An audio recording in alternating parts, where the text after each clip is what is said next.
Tia juga kangen dengan Ryan. Nah, kalian kangen gak? Kangen juga. Aduh, nggak terlalu. Itu namanya belum ada rasa kasih sayangan kebersamaannya berarti. Kok sedikit, nggak terlalu. Ya, oke, terima kasih ya. Nah, untuk hari ini kita sesuai janji Bu Ayu akan membuat kesepakatan kelas 2 Ibnu Rushd. Sudah dipersiapkan? Sendiri-sendiri apa yang mau dituliskan tentang kesepakatan kita hari ini? Sudah punya semuanya? Ya. Nah, nanti akan Bu Ayu kasih ini kertas ini. Nanti kalian satu isi kalimat yang menyatakan kesepakatan yang harus dijalankan di kelas 2 Ibnu Rushd. Nah, ini ya, nanti kasih nama dan tulis apa yang ingin kalian tulis di situ. Yang jelas kesepakatan kelas itu dibuat untuk apa? Untuk dipatuhi agar apa? Kondisi belajar kita itu tertib, tidak ribut ya. Iya, tidak ribut, tertib. Jadi, kalau kalian sudah buat, kita sendiri yang buat, apakah Bu Ayu maksa? Tidak. Kamu harus berjalan. Berarti ini yang nulis umpamanya siapa namanya? Zain. Zain nulis membiasakan berjalan di sekolah, baik ke WC, ke kantin dan lain-lain ya. Mungkin semuanya si Zain seperti itu. Berarti sudah dari hati Zain membuatnya? Sudah. Berarti Zain kalau melanggarnya bagaimana dia? Dapat sanksi. Iya, dapat sanksi. Ya. Kalau dia sudah dari hatinya menuliskannya, berarti harus dipatuhi. Bisa dibagikan? Insya Allah bisa. Nah, nanti silakan ditulis. Tidak usah nyontek kiri kanan. Buat yang menurut kamu itu harus ada di kelas kita agar kelas saat belajar dan selama kita berada di kelas ini menjadi tertib dan tenang. Silakan yang rapi Bu Ayu kasih. Yang ini kan ada bagian yang apa ya? Yang lengketnya ya. Yang lengketnya ini jangan ditulisin berarti depannya ini ya. Nanti yang lengketnya soalnya mau dibuat ditempel. Paham ya? Paham. Oke.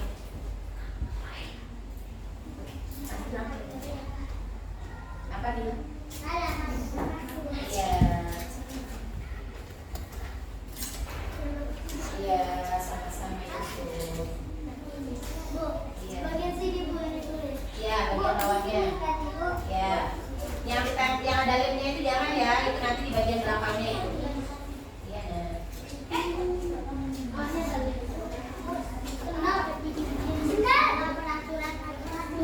Ya.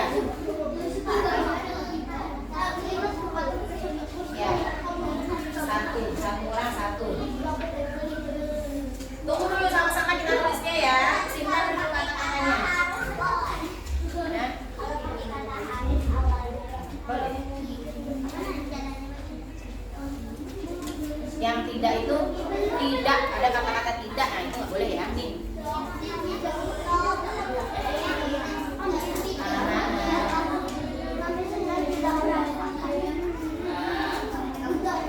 Ya, lagi dulu. Sama-sama nulisnya ya. Dah, sudah dapat semua? Itu sudah dapat belum? Nih. Udah, sekarang semuanya hitungan ketiga ditulis. 1, 2, 3. Bu Ayu kasih waktu 3 menit untuk menulis. Ya, dah, silakan ditulis kesepakatan kelas kita. Nama, kemudian di bawahnya kalimatnya. Nama dulu. Oh, ini ternyata yang buat Tiara, Bu Ayu tahu. Oh, ini yang buatnya si Yusuf. Tahu Bu Ayunya, ya kan? Iya, nama panggilan saja. Baik-baik duduknya. Ini mau dilaporkan nanti ya. Oh, kelas kita udah buat belum kesepakatan kelasnya? Ada buktinya enggak ya?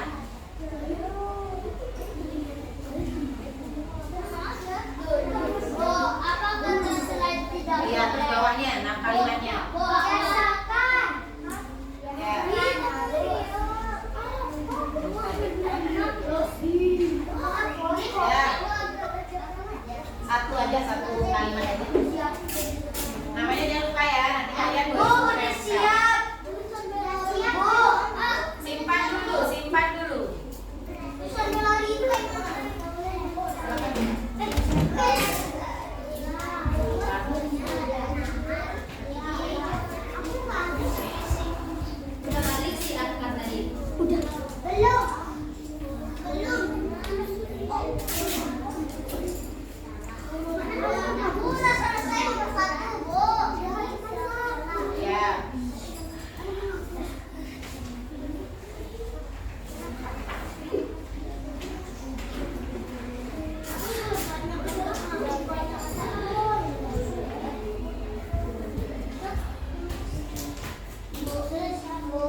bagus. 13.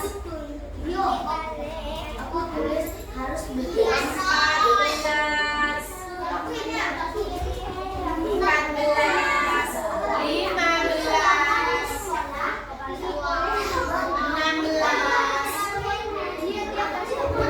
16 ya puasa.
27 ya, selesai.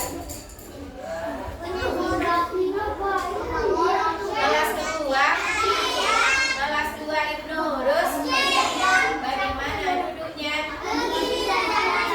Tolong suaranya.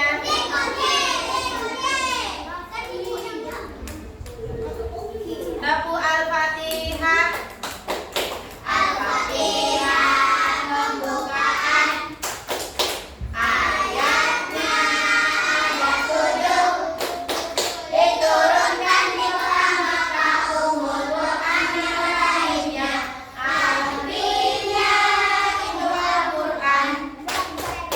Isinya pujian bagi Allah. Oke, terima kasih. Nah, silakan duduk. Dari semuanya ini, kira-kira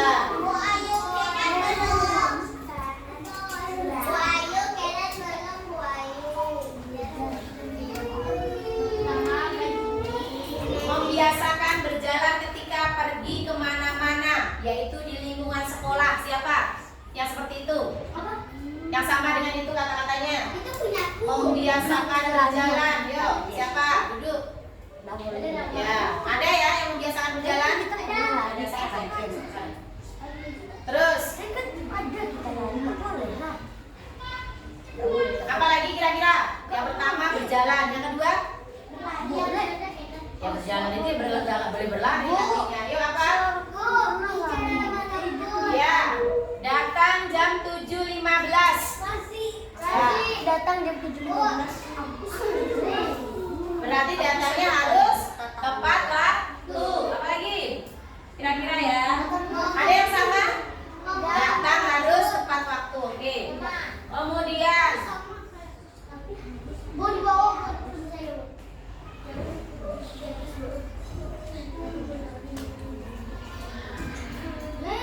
no. Boleh punya saya. permisi jika ingin keluar kelas. Ya, ada yang lain? Biasakan ngomong lemah lembut. Ya, membiasakan berbicara lemah lembut. Saya Bu. Ya, permisi jika ingin keluar kelas itu sama dengan membiasakan untuk salam kayak gitu ya. Salam, kemudian permisi. Ya. Mendengarkan percakapan guru sewaktu belajar. Siapa yang mirip-mirip itu? Mendengarkan ya. Pergilah siapa? Ya.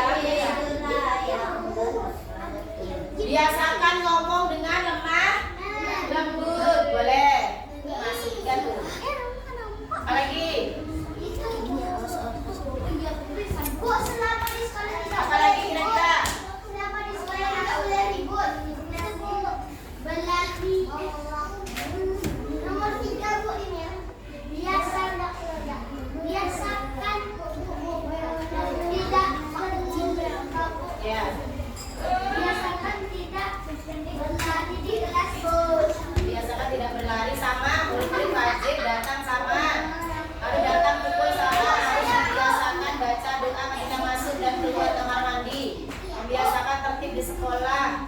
Jangan cerita teriak di kamar mandi, boleh. Saat belajar harus tertib dan tidak ribut. Ya, boleh ya. Di kelas. Kemudian apa lagi? Membiasakan yang tadi akan keluar kamar mandi dengan kaki, apa nih, adab ya.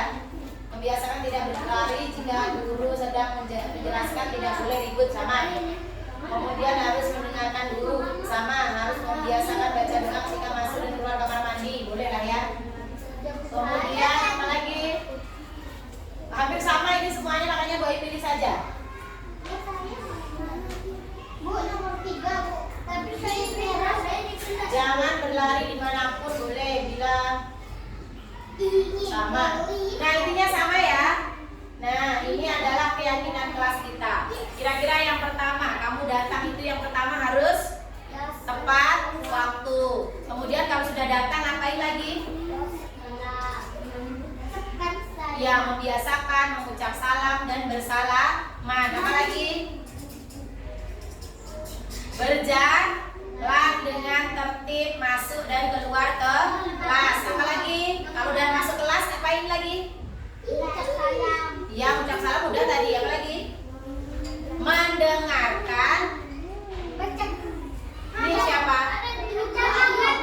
Guru. Ketika guru menjelaskan pelajaran. Kemudian apa lagi? Setelah dijelaskan pelajarannya, kalian diam, tertib, ngapain lagi? Kira-kira?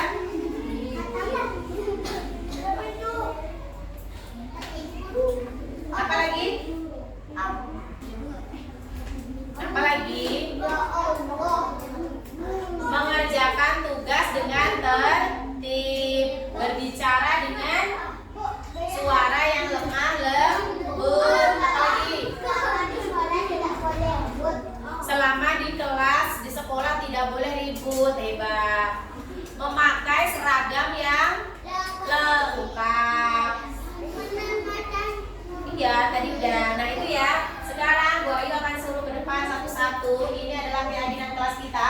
Nanti akan Bu Ayu ketikkan yang rapi lagi, kita tempel di sini.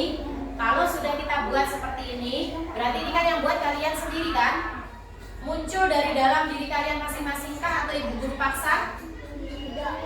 Muncul dari dalam diri. Tidak ada Bu Ayu paksa kan? Berarti ini wajib dilaksanakan ya? Wajib. Nanti jika tidak melaksanakannya akan mendapatkan sanksi. Ada konsekuensinya yang harus dikerjakan. Paham tuh? Ya, silakan semuanya. Bu Ayu mau yang rapi akan Bu Ayu pilih untuk tanda tangan bahwa ini kita sudah sepakat dengan kesepakatan kelas kita. Yuk, mulai dari absen pertama. Silakan tanda tangannya di bawah sini. Yuk, absen pertama dulu. Nomor 1 langsung tanda tangan gitu. Silakan ya, besar-besar. Terserah, tanda tangan itu boleh namamu, boleh yang lainnya. Boleh saya. Ya, ini tandanya si Abid sudah kasih garis bawahnya. Ah, Abid ini tandanya sudah sepakat. Absen 27. Absen 27 silakan. Cepat lah. Makanya di yang merah ini ya, yang merah. Cari tempat yang cerah. Terserah. Setelah tanda tangannya terserah. Boleh. Nama aja kalau nggak bisa kasih nomor. 27. Tetap jaga apa tadi kesepakatan kelas. Ya, hebat. Kamu sudah buat kan ketertiban? Selama belajar harus tertib. Gak ada Ibu Ayu paksa. Kamu yang nulis. Silakan nomor absen 2. Absen 26. Maju. Maju. Cepat 2 sama 26 cepat.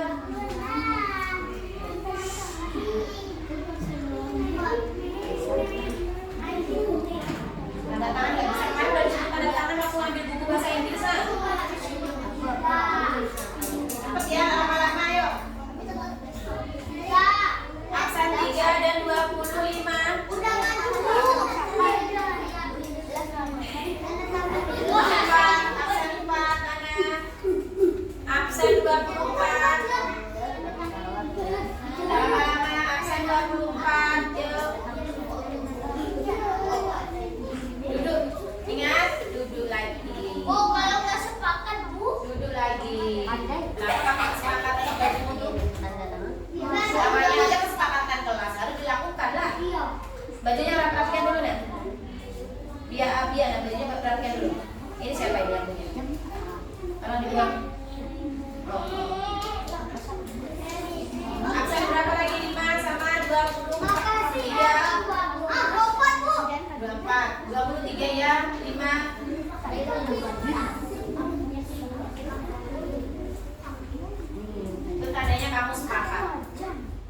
Cepat ya.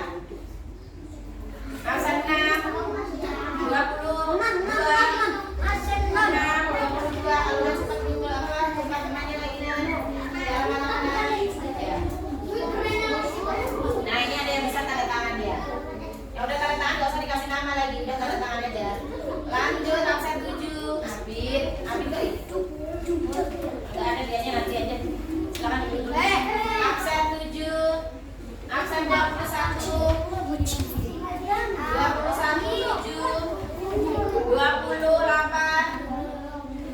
8 dan 20, silakan.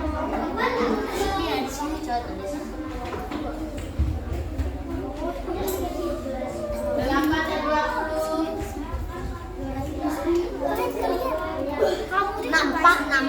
Nampak. 19.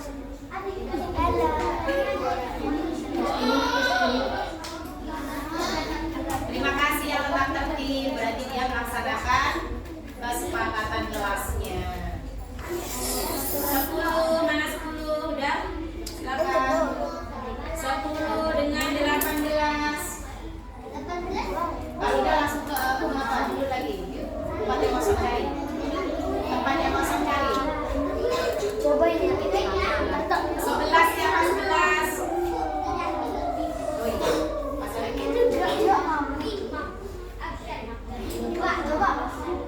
Mantap. Habis kan? Oke, lanjut. Siapa lagi ya? 12, ya 12. 13. 14. Mana 14 ini? Kenan. Apa bisa pulang? Kenan. Kenan. Zaidan. Mana? Belum kan baru permisi dulu ke kamar mandi. Boleh cepat masukkan dulu. Yusuf, astagfirullah, Habib, ya Allah. Ya siapa yang belum silakan. Udah janganlah kayak gitu. Kok malah maju semuanya. Ya sudah. Kenan cepat Kenan tulis saja. Udah selesai.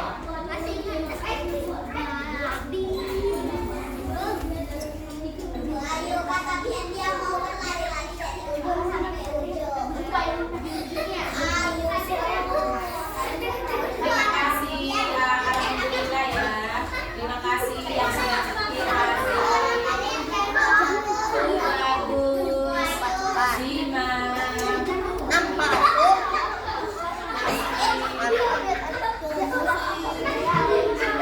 Solehana siapa yang tertinggal? Astagfirullah Yusuf. Nah, Soleha siapa yang belum? Tanda tangan silakan. Soleha udah? Nah, Soleha siapa yang belum? Oke, terima kasih. Nah, inilah anak-anak yang utama. Siap untuk melaksanakan kesepakatannya? Oke, terima kasih Bu Ayu ucapkan. Bu Ayu tutup pembuatan kesepakatan kelas kita dengan billahi taufiq wal hidayah. Assalamualaikum warahmatullahi wabarakatuh.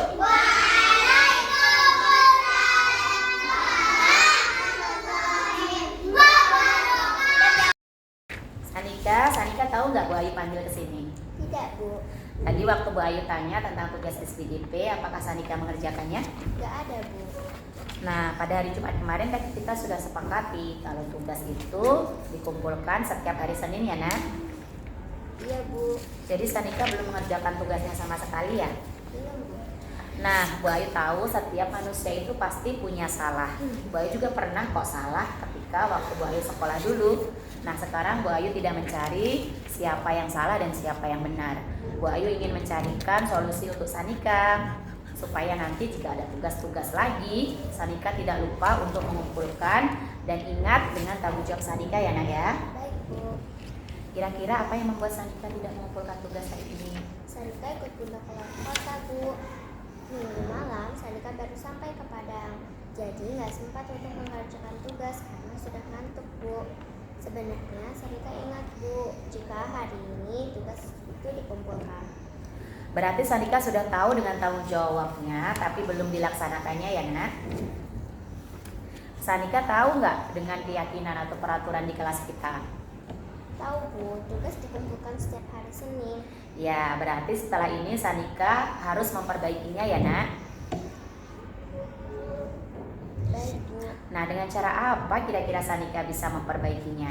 Dengan cara tidak menunda-nunda tugas yang Bu Ayu berikan. Jika Salika ikut undang ke sana, akan Salika bawa tugasnya untuk tetap dikerjakan di sana. Nah, terima kasih Sanika. Kita sudah sama-sama cari solusi untuk masalah kita ya, Nak ya. Besok tolong dikumpulkan tugasnya lagi ya, Nak. Baik, Bu. Terima kasih Sanika. Sanika boleh lagi kembali ke kelas ya, Nak. Oke. Assalamualaikum warahmatullahi wabarakatuh. Perkenalkan, nama saya Sanika, kelas 3 Ibnu Rushd, SD Islam Al-Azhar 32 Padang. Saya senang sekali sudah diberikan solusi dari masalah saya oleh Bu Ayu. Terima kasih, Bu Ayu. Assalamualaikum warahmatullahi wabarakatuh.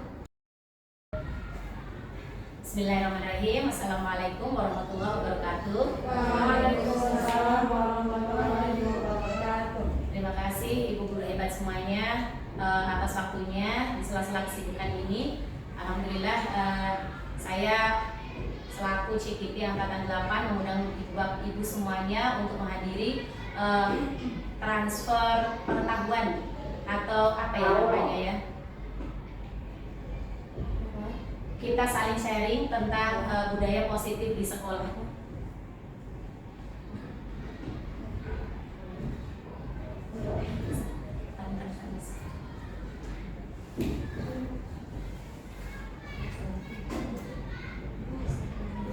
Power on.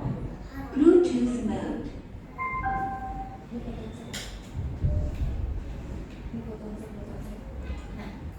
Terima kasih untuk waktunya pada kesempatan siang hari ini. Sama-sama kita buka acara kita dengan membaca basmalah. Bismillahirrahmanirrahim. Mudah-mudahan apa yang akan kita sharing saling tukar pikiran. Mudah-mudahan nanti ada manfaatnya untuk ibu semuanya dan saya tentunya. Nah Bu, untuk kesempatan kali ini mungkin di sela-sela tenaga kita, di sisa-sisa tenaga kita yang luar biasa padatnya, insya Allah kita akan sama-sama berbagi mengenai praktik baik. Nah, di sini saya Sri Rahayu, CGP Angkatan 8. Mudah-mudahan nanti kita sama-sama bersinergi untuk mewujudkan apa yang dicita-citakan sebenarnya dari pendidikan pusat kepada anak-anak kita, terutama di sekolah, di kelas terutama tepatnya ya ibu-ibu semuanya. Nah, untuk mengawali kegiatan kita agar kita semakin semangat lagi, agar kita semakin tidak bermalas-malasan. Nah, coba semuanya saya harap untuk berdiri. Kita sama-sama melakukan ice breaking sebentar ya Bapak Ibu.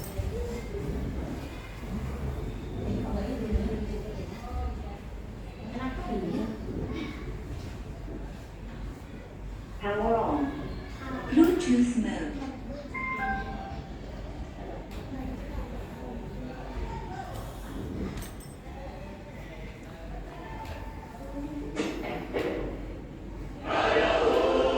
Sudah sering dengar lagu ini ya? Sudah familiar. Aku kok gak tua-tua ya? Sama-sama kita meregangkan saraf-saraf kita dulu. We are the dreamer, we make it happen, 'cause we believe it. Look who we are the dreamer, we make it happen, 'cause we can see it. Yes, we are making it fast, we expect, oh yeah, into the world. Power off. Berhenti lanjut. Oh ya. Kenapa ini? Oke, mungkin cukup itu ya, nggak apa-apa. Terima kasih Ibu, udah semangat tadinya Don.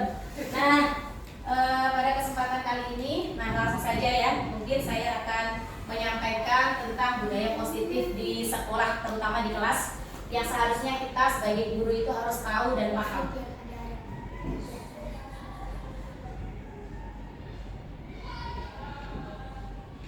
Nah, di sini adalah pelaksanaan aksi nyata modul 1.4 budaya positif, di mana pada kegiatan yang sudah saya lakukan di pendidikan CGP,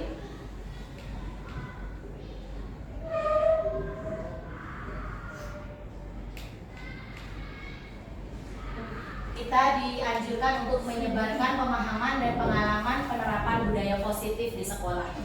Gak apa-apa, langsung saja Ibu.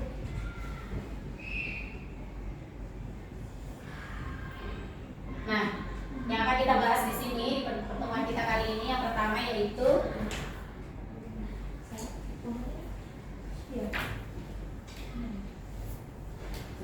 membahas mengenai perubahan paradigma belajar. Kemudian yang kedua disiplin positif. Kemudian yang ketiga yaitu kebutuhan dasar manusia. Selanjutnya motivasi perilaku manusia. Kemudian segitiga restitusi, keyakinan kelas, dan posisi kontrol restitusi. Nah, kesemuanya ini wajib kita harus pahami, apalagi kita sebagai seorang guru yang mengajar anak-anak kita, murid-murid kita di kelas, kita harus mempunyai konsep utama untuk budaya positif tersebut. Selanjutnya kita akan bahas satu persatu. Nah, di sini ada sebuah, mari kita cobakan Anda dan teman Anda. Nah, ini ada sebuah pernyataan ya Bapak Ibu-ibu semuanya. Nah, yang pernyataan pertama, pemimpin A, tulislah di sebuah kertas kecil sesuatu yang sangat berharga dan rahasia untuk Anda. Kemudian letakkan salah satu tangan Anda dan genggam benda atau kertas tersebut dengan segala daya. Buatlah sebuah kepalan. Nah, kira-kira Bapak Ibu nanti saya akan bagikan sebuah kertas. Kemudian ibu-ibu nanti berpasangan mungkin ya, akan berpasangan, yang salah satunya sebagai A, kemudian satunya lagi sebagai B. B ini adalah teman Anda akan mencoba dengan sekuat tenaga dengan berbagai cara untuk meminta Anda memberikan benda tersebut. Bisa membujuk, mengancam, menghardik, merayu, menyuap, dan agar dapat membuka kepalan tangan tersebut. Nah, baik Bapak.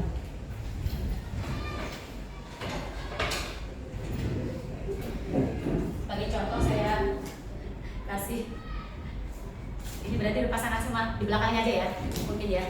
Iya, di belakangnya aja berarti. Itu di belakangnya. Iya. Nah, yang satu sebagai A, kemudian yang satu sebagai B. Nah, coba saling berhadapan Ibu.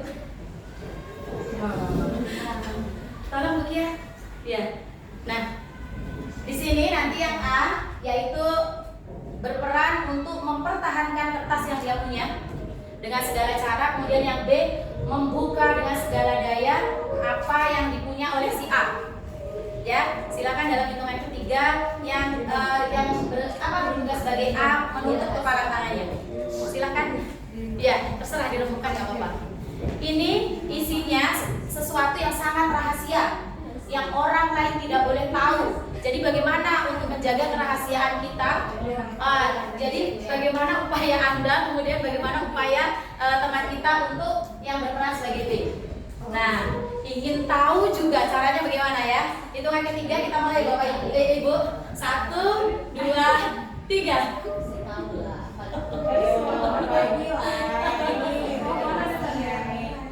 Oke, kira-kira bisa nggak ya? Buka, ada yang bisa membukanya? Oh bisa.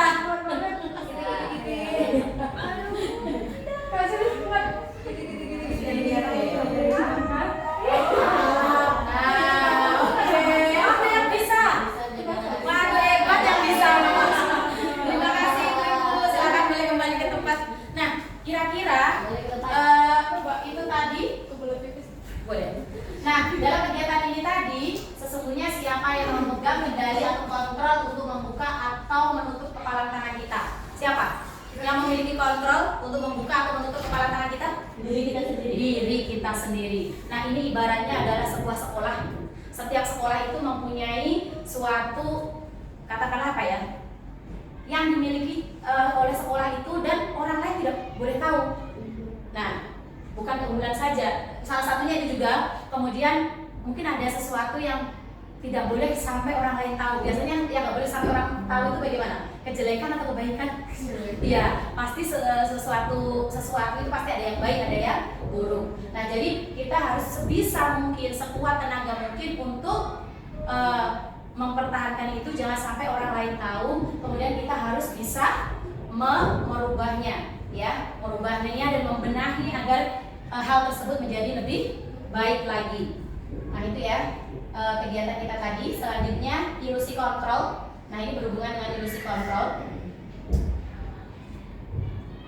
Menurut Dr. William Glasser dalam kontrol teori yang kemudian hari berkembang dan dinamakan dengan choice theory, meluruskan beberapa miskonsepsi tentang makna kontrol. Nah, ini ada satu, ilusi guru mengontrol murid. Ternyata kita sering berilusi ya Bapak Ibu-ibu. Kemudian yang kedua, ilusi bahwa semua penguatan positif, efektif dan bermanfaat. Ternyata tidak semua penguatan positif itu baik untuk murid. Kemudian yang ketiga, ilusi bahwa kritikan akan membuat orang merasa bersalah dan dapat menguatkan karakter. Itu belum tentu juga benar. Kemudian ilusi bahwa orang dewasa memiliki hak untuk memaksa. Nah, itu kadang sikap-sikap seperti itu masih sangat sering sekali kita rasakan, bahkan kita sering melakukannya, ya. Tapi ternyata itu baik nggak? Nah, nanti kita akan bahas sama-sama ya.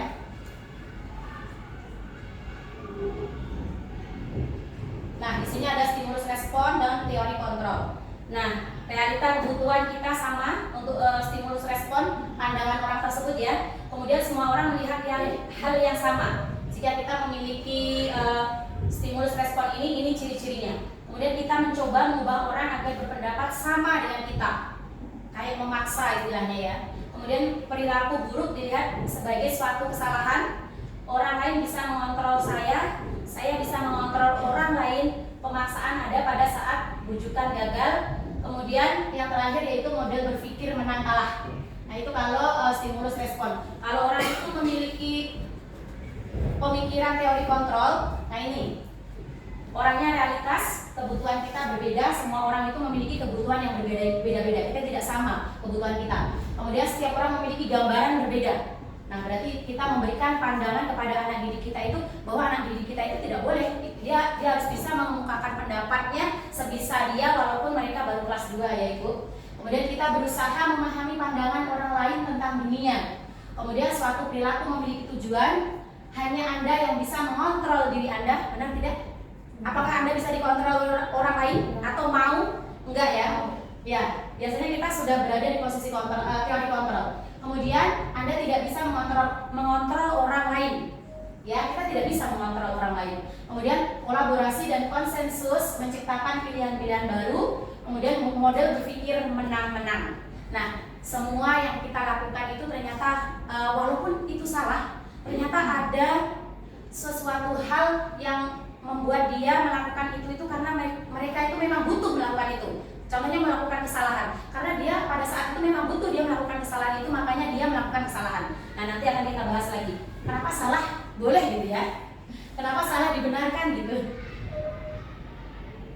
Nah, ini mengenai teori kontrol dan teori respon. Mudah-mudahan kita semuanya sudah memahami tentang teori kontrol. Ada yang bagusnya ya Bapak Ibu semuanya ya. Selanjutnya kita masuk ke pembelajaran dengan paradigma baru. Nah, kita tidak menutup kemungkinan kalau sekolah kita juga sudah melaksanakannya, yaitu kurikulum merdeka. Nah, di kurikulum merdeka kita memiliki dasar atau panduan. Nah, panduan kita yaitu profil pelajar Pancasila, di mana di situ ada berapa aspek Ibu-ibu? Ada 6 ya. Yang pertama yaitu beriman dan bertakwa kepada Tuhan Yang Maha Esa. Kedua, berkebinekaan global, gotong royong, kreatif, mandiri, ya bernalar kritis, dan sudah ya, ada 6 ya, 6 elemen. Dan di pembelajaran kurikulum merdeka itu kita juga harus paham dan bisa melaksanakan hal tersebut. Walaupun kita baru melaksanakan di kelas 2 yang alhamdulillah rata-rata yang hadir hari ini adalah guru-guru kelas 2. Nah, pembelajaran dengan paradigma baru, di mana pembelajaran itu dengan paradigma baru dirancang berdasarkan prinsip pembelajaran yang terdiferensiasi. Ibu-ibu sudah paham betul tentang diferensiasi ini, bahwa setiap anak yang kita ajar di kelas itu memiliki kemampuan yang berbeda-beda. Kita tidak bisa memaksakan semuanya harus dapat nilai 100. Kita tidak bisa memaksakan semuanya harus tuntas, tidak bisa. Karena Allah menciptakan kita juga dengan kemampuan yang berbeda-beda. Walaupun pada dasarnya kemampuan itu bisa diasah ya. Mungkin Allah menciptakan otak manusia itu sama, tetapi memang bagaimana ya, bergenetik mungkin ya Bapak Ibu ya. Ada yang cepat, ada yang lambat, ada yang menengah. Sehingga setiap murid belajar sesuai dengan kebutuhan dari tahap perkembangan untuk mewujudkan profil pelajar Pancasila. Nah, untuk anak-anak kelas 2 yang pastinya mereka masih membutuhkan atau sangat membutuhkan bimbingan kita dengan sangat ekstra ya Ibu-ibu. Kemudian satu lagi, kita harus memberikan contoh terlebih dahulu. Apabila kita akan memberikan suatu keyakinan atau suatu aturan, maka kita harus mencontohkan terlebih dahulu agar akan terekam dalam memori anak-anak kita, khususnya di kelas 2. Selanjutnya, nah, kalau profil pelajar Pancasila itu punyanya pemerintah Indonesia. Ternyata di sekolah kita ada profil murid Al-Azhar. Nah, kita guru Al-Azhar juga wajib tahu bahwa profil murid Al-Azhar ini dibuat oleh Yayasan Pendidikan Islam Al-Azhar Pusat, yang semua sekolah Al-Azhar harus dan punya ini semuanya. Punya profil murid Al-Azhar. Yang pertama yaitu beradab, kemudian berwatak kejuan, cendekia, terampil, cinta tanah air, sehat jasmani dan rohani. Nah, pada dasarnya itu semuanya sejalan dengan profil pelajar Pancasila. Nah, tinggal kita menekankan di bagian adab kita memang luar biasa sekolah kita. Saya kemarin sangat diapresiasi sekali waktu Lokakarya 2, di mana di situ kita membahas tentang visi sekolah. Nah, visi sekolah itu siapa yang mau menampilkan visi sekolahnya silahkan ke depan. Nah, ternyata luar biasa, SD Islam Al-Azhar itu beda. Kita harus patut bangga. Bangganya jangan hanya asal bangga, tetapi memang harus sama-sama kita wujudkan, Ibu. Luar biasa pandangan guru-guru di luar sana tentang sekolah kita. Maka sama-sama kita memang wujudkan profil murid Al-Azhar ini yang bagian beradab ini. Kalau kita sama-sama bisa bersinergi mewujudkannya, insya Allah akan menjadi sekolah yang hebat di masa yang akan datang. Ya, silakan. Waalaikumsalam. Terima kasih Ibu. Kemudian, nah kita masuk ke 5 kebutuhan dasar manusia. Nah, manusia yang Allah ciptakan itu ternyata semuanya murid-murid kita juga punya 5 kebutuhan dasar manusia. Nah, kelimanya ini harus kita penuhi dan beriringan dan sejalan. Yang pertama yaitu bertahan hidup. Nah, semua kita pasti Allah ciptakan ini, tidak mungkin kita diciptakan kemudian lahir tidak mau ngapa-ngapain cepat mati, ya mungkin ya. Kita berikhtiar agar umur kita panjang, kita bermanfaat di dunia tentunya ya. Kemudian yang kedua, kasih sayang dan rasa diterima. Nah, ternyata kita juga memiliki kebutuhan kasih sayang dan rasa diterima. Termasuk anak-anak kita ya ibu-ibu. Ini menekankan ke anak-anak kita. Nah, kita harus memberikan kasih sayang kita itu jangan sampai pilih kasih. Nah, kadang-kadang kita nggak sadar ya ibu-ibu, ternyata kita melakukan hal seperti itu. Kita pilih kasih kepada anak kita, padahal dia yang cuek-cuek itu belum tentu dia nggak butuh kasih sayang kita. Ternyata malahan dia sebenarnya perlu kasih sayang kita. Silahkan ibu-ibu. Ya, kemudian rasa diterima. Nah, kadang anak-anak yang ingin rasa diterima ini kadang kalau dia tidak bisa mewujudkan dengan potensi yang dia miliki, kadang bahkan dengan kenakalannya dia melakukan hal tersebut. Contohnya, kita selalu memberikan reward kepada anak-anak yang pintar saja. Bagaimana dengan anak-anak yang tidak bisa? Bagaimana dengan anak-anak yang low? Pasti dia ingin juga diterima di situ, pengen juga dianggap di situ.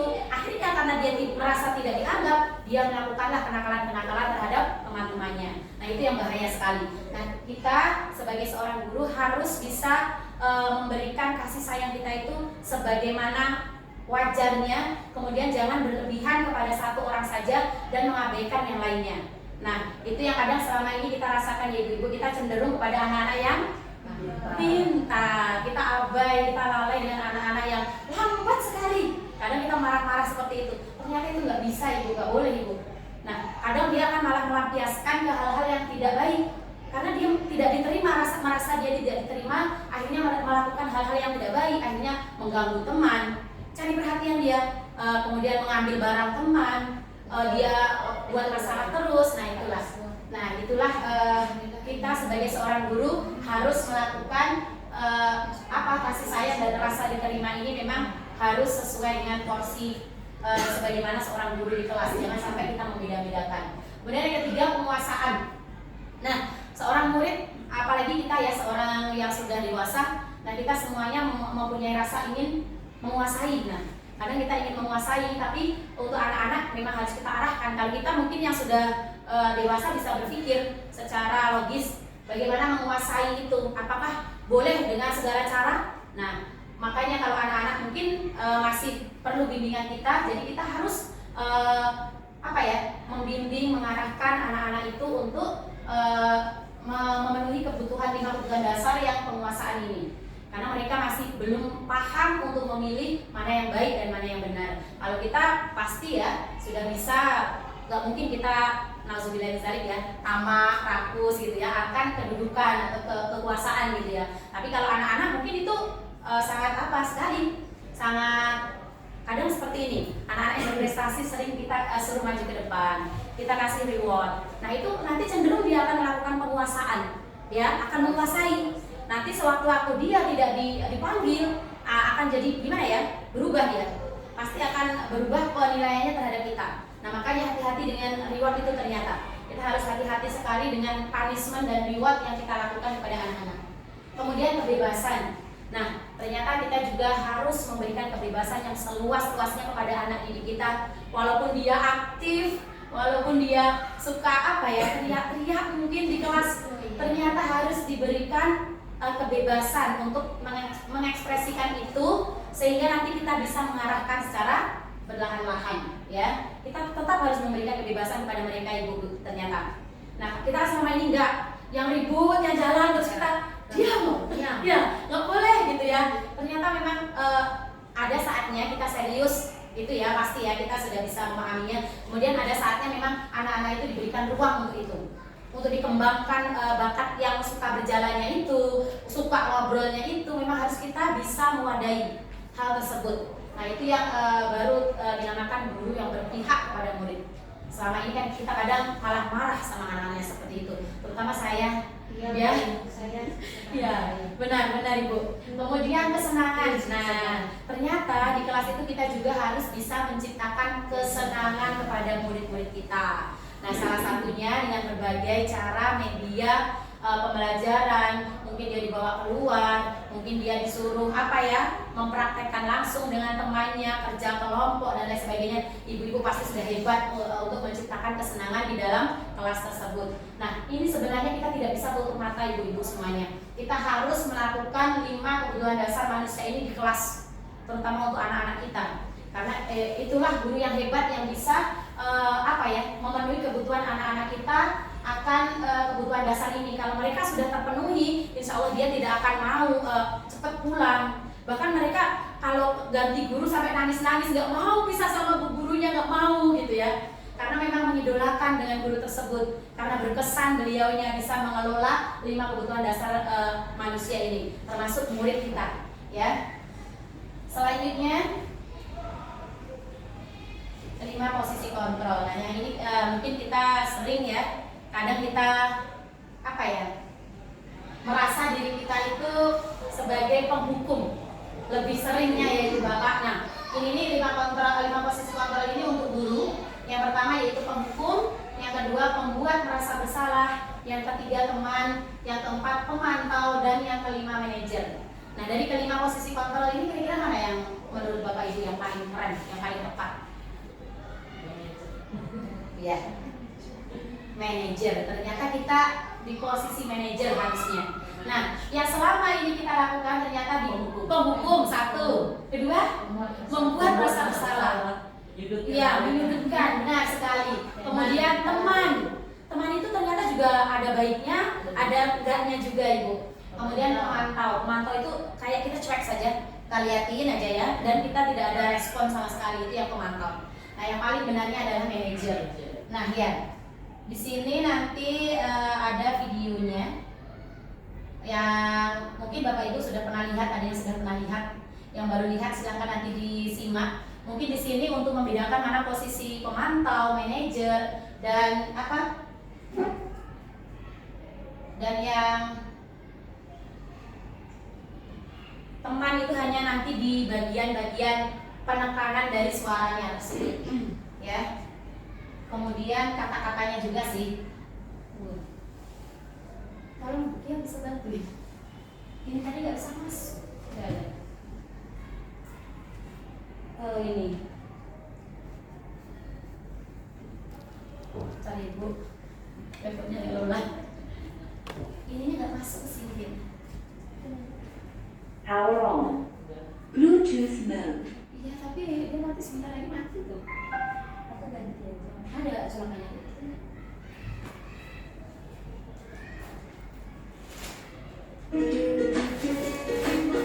Udah. Tunggu. Salam bahagia Ibu dan Bapak guru hebat. Nah, silakan sama-sama Dalam kita simak penerapan ini. disiplin positif restitusi, salah satu program yang dikembangkan adalah 5 posisi kontrol. 5 posisi kontrol dalam restitusi adalah proses perjalanan seorang pendidik agar dapat mengenali dirinya. Pada video kali ini, kita akan membahas tentang 5 posisi kontrol yang dikembangkan oleh Diane Dawson dan contoh penerapannya.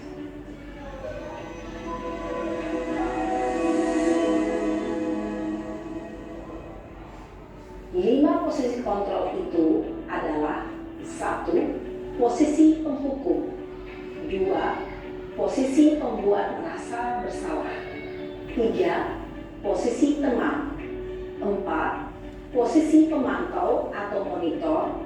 Dan 5. Posisi manajer. Untuk lebih memahami kelima posisi tersebut, mari kita saksikan kasus Naren yang terlambat hadir 20 menit di sekolah dan melihat bagaimana kelima posisi kontrol dalam menghadapi masalah tersebut.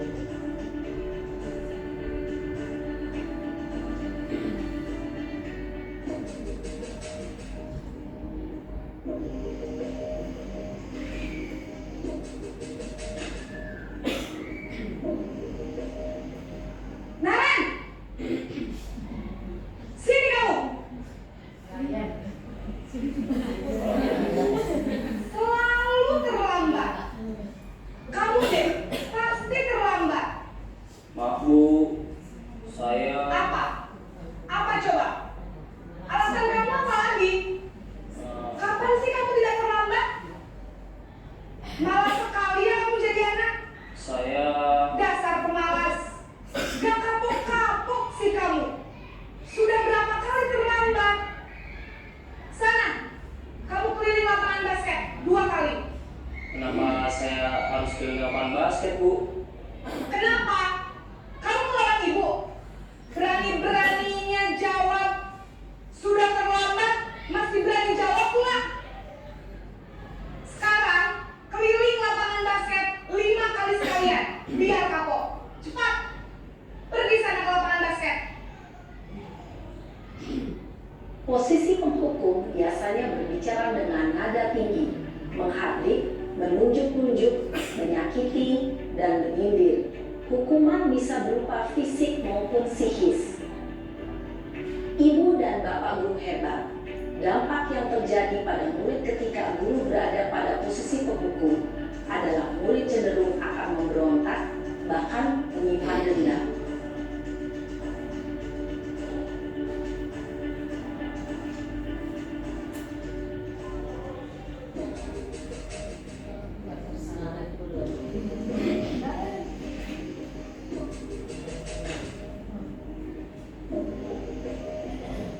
Naren!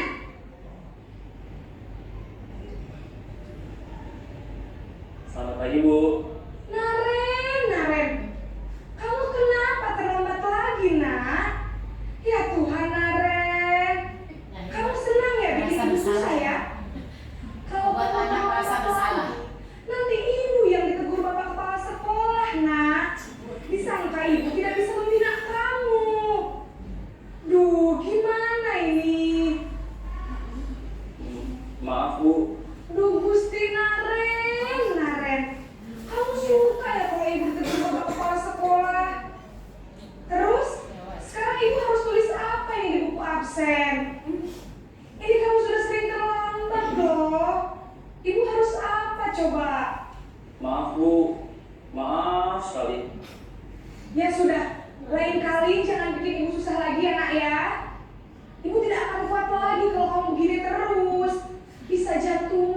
kalau ibu tegur bapak kepala sekolah. Sana cepat ke kelas. Maaf ya Bu. Maaf sekali. Kasihan ya anaknya ya. Jadi tertekan dia. Posisi pembuat rasa bersalah berbicara dengan nada tenang, cenderung lembut. Namun kata-kata yang diungkapkan membuat murid merasa menjadi orang yang gagal. Memandang buruk dirinya sendiri, merasa tidak berharga, dan tidak sanggup membahagiakan orang lain. Ketika guru mengambil posisi pembuat rasa bersalah, murid akan menganggap dirinya yang bersalah dan ia akan menyimpan emosi negatif tersebut di dalam dirinya.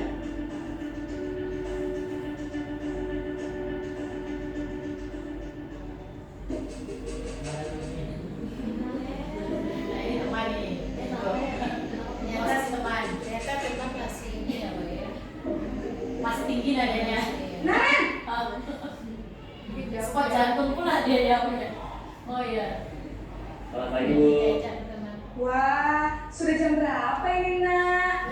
Terlambat lagi ya sayang. Iya Bu. Habis ibu saya lupa bangunkan saya Bu. Kamu malah menyalahkan ibu kamu. Kamu bukannya anak yang larinya paling kencang. Kok terlambat sih? Iya Bu. Saya memang terlambat bangun tadi. Jadi biarpun saya lari kencang, tetap gak kekejar Bu. Ya sudah sana. Nanti lain kali larinya lebih kencang lagi ya. Biar gak terlambat lagi. Bikin seneng ibu. Demi ibu. Bisa kan? Bisa lah Bu. Ya sudah sana masuk kelas. Ibu beresin urusan absen kamu. Kamu ini ada-ada saja. Dalam posisi teman, guru berbicara dengan nada suara ramah, akrab, cenderung bersenda gurau untuk menjaga suasana tetap santai. Murid akan merasa senang, aman, dan akrab dengan guru. Identitas yang tercipta adalah identitas sukses atau berhasil. Namun, perlu diingat, karena ini masih dorongan eksternal, maka ada faktor ketergantungan dari murid kepada orang tertentu. Di sini, guru absennya, sehingga di lain waktu, murid bisa berperilaku baik, namun hanya kepada orang-orang tertentu saja.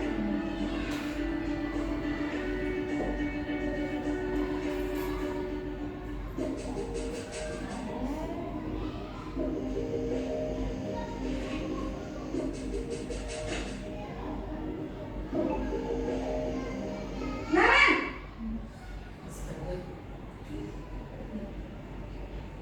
Selamat pagi Bu. Naren, apa peraturan sekolah kita tentang jam berapa kita harus masuk sekolah, nak? Kita harus di sekolah jam 7 Bu. Iya betul, sekarang sudah jam 7.20. Naren sudah tahu konsekuensinya jika terlambat hadir. Paham Bu. Saya harus tinggal kelas pas jam istirahat selama 20 menit. Iya benar, konsekuensinya demikian. Jadi nanti jam 9.30 pas istirahat, kamu harus tinggal di kelas, kerjakan tugas tambahan untuk ketertinggalan kamu, ya? Baik Bu. Posisi pemantau mengandalkan perhitungan atau data untuk mengontrol murid. Guru mengarahkan murid berdasarkan peraturan dan konsekuensi. Seorang pemantau menunjukkan bahasa tubuh dan ekspresi wajah yang datar dan cenderung formal.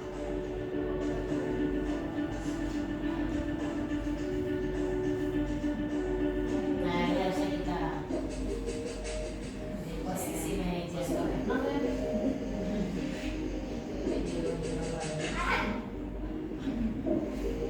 Dengan prinsip jadi. Naren!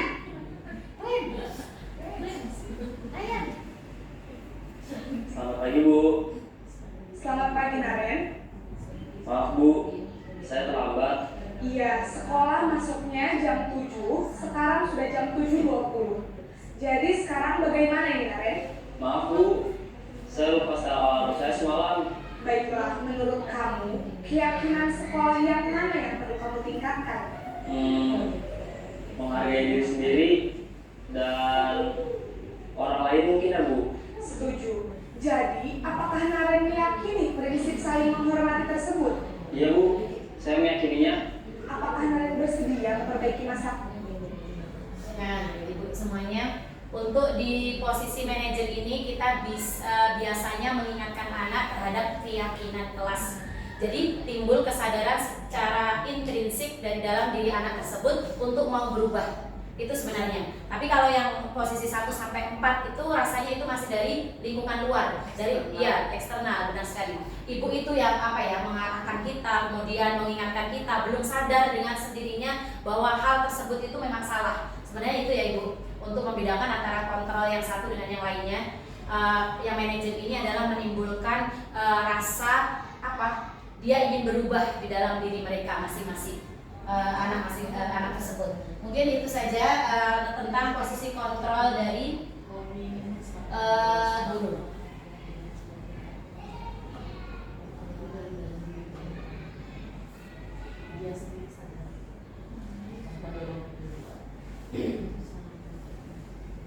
Ya, selanjutnya kita akan apa ya?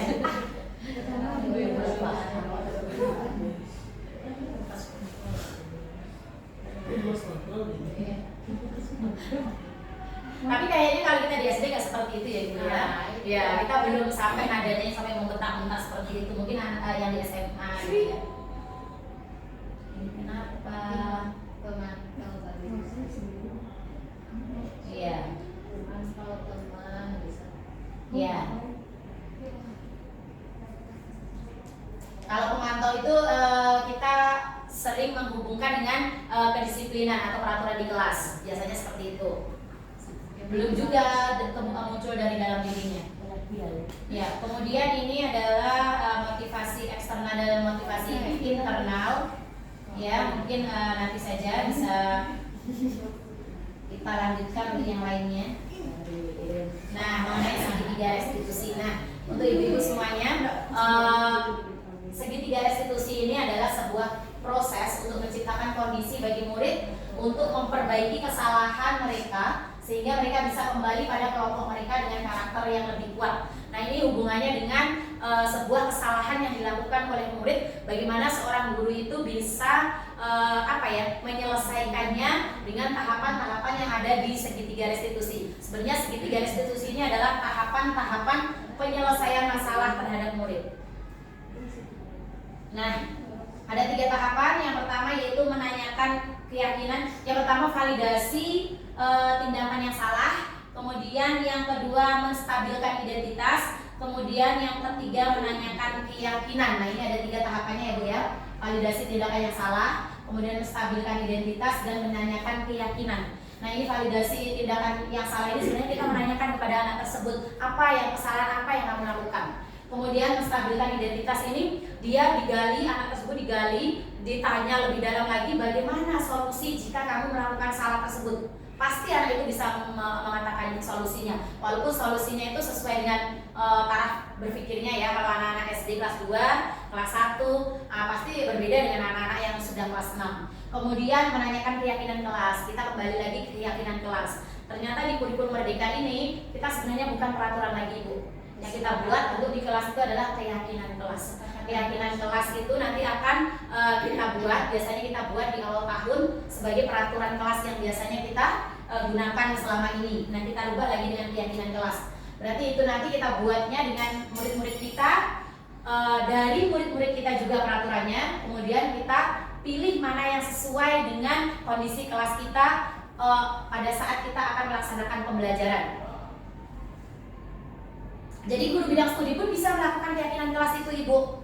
Nah, keyakinan kelas itu bukan hanya untuk di kelas, tetapi juga bisa untuk setiap kali pertemuan. Nah, sebelum kita melakukan pertemuan, kita buat dulu keyakinan kelas kita. Nanti kalau ada yang melanggar, berarti sudah kita apakan juga, kita bicarakan juga dengan konsekuensinya. Nah, ini tadi yang langkah-langkah dari segitiga restitusi tadi, menstabilkan identitas. Kita semua akan melakukan hal yang terbaik yang bisa kita lakukan. Kemudian validasi tindakan yang salah, yaitu semua perilaku memiliki alasan. Apapun yang anak lakukan, kesalahan yang anak lakukan itu ternyata ada alasannya bagi mereka. Kemudian menanyakan keyakinan kelas. Kita semua memiliki motivasi internal. Jadi keyakinan kelas itu dibuat berdasarkan motivasi internal dari dalam diri anak tersebut. Jadi kita tidak memaksanya. Kalau kita memaksanya, tibanya lagi peraturan. Kalau peraturan itu yang membuat sepihak soalnya. Tapi kalau sudah keyakinan kelas, berarti itu yang membuat adalah anak-anak kita. Selanjutnya, nah ini adalah contoh kata-katanya Ibu. Di mana menstabilkan identitas itu biasanya kata-kata yang kita gunakan itu apa? Berbuat salah itu tidak apa-apa, mungkin tidak ada manusia yang sempurna. Untuk mengawalinya, untuk menstabilkan identitas itu bertujuan untuk mengubah identitas anak dari orang yang gagal karena melakukan kesalahan menjadi orang yang sukses. Nah, saya juga pernah melakukan kesalahan seperti itu. Nah, kita bisa menyelesaikannya bersama-sama. Bapak Ibu tidak tertarik mencari siapa yang salah, siapa yang benar, tapi Bapak Ibu ingin mencari solusi dari masalah tersebut. Kamu berhak merasa seperti itu. Apakah kamu sedang menjadi teman yang baik buat dirimu sendiri? Nah, mungkin bisa dengan kata-kata pertamanya seperti ini untuk menuju ke menstabilkan identitas tersebut. Kemudian langkah yang kedua yaitu validasi tindakan yang salah. Yaitu menurut teori kontrol, semua tindakan manusia, baik atau buruk, pasti memiliki maksud dan tujuan tertentu. Seorang guru yang memahami teori kontrol pasti akan mengubah pandangannya dari teori stimulus respon ke cara berpikir proaktif yang menggali tujuan dari setiap tindakan dari murid-muridnya. Nah, kata-katanya yang biasa kita gunakan yaitu padahal kamu bisa melakukannya lebih buruk dari itu ya. Kemudian kamu pasti punya alasan mengapa melakukan hal itu. Nah, ini contoh kalimat-kalimatnya yang biasa kita bisa gunakan untuk anak kita. Kemudian kamu patut bangga pada dirimu sendiri karena kamu telah melindungi sesuatu yang penting bagimu. Nah, itu contoh kata-katanya. Kemudian menanyakan keyakinan, yaitu teori kontrol menyatakan bahwa kita pada dasarnya termotivasi secara internal. Nah, apa kata-katanya yang biasa kita berikan? Apa yang kita percaya sebagai kelas atau keluarga? Apa nilai-nilai umum yang kita telah sepakati bersama? Nah, mungkin bisa ditanyakan seperti itu dulu. Kemudian apa bayangan kita tentang kelas yang ideal? Kamu mau jadi orang seperti apa nantinya? Nah, itu adalah contoh kata-katanya untuk mengawali tindakan tersebut.